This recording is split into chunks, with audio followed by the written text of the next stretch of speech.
একটি ছোট্ট গ্রামীণ মাঠে কয়েকজন ছেলে খেলছে। তাদের মধ্যে তহিদুর সবচেয়ে চঞ্চল, দুষ্টু। হাফ প্যান্ট, শার্ট, মাথায় এলোমেলো চুল, মুখে হাসি।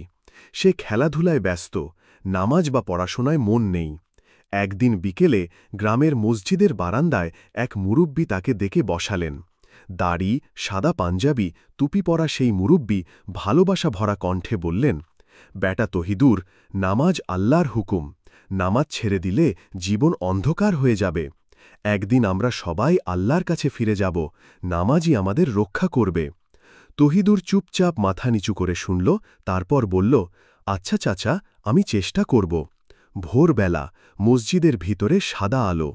তহিদুর প্রথমবার ফজরের জামাতে দাঁড়িয়েছে।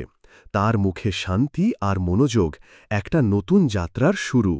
ধীরে ধীরে তহিদুর ৫ ওয়াক্ত নামাজি হয়ে গেল।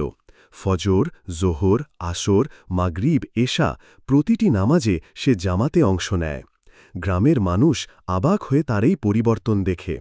একদিন গ্রামের একজন মারা গেলেন। গড়স্থানের পাশে খোলা মাঠে জানাজার জন্য সবাই জড়ো হয়েছে।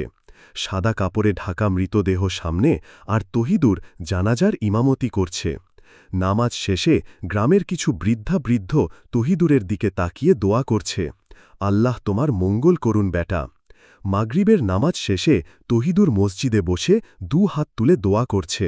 মুখে শান্তি ও তৃপ্তির হাসি। তার চোখে এখন একটাই স্বপ্ন, আজীবন আল্লাহর পথে থাকা।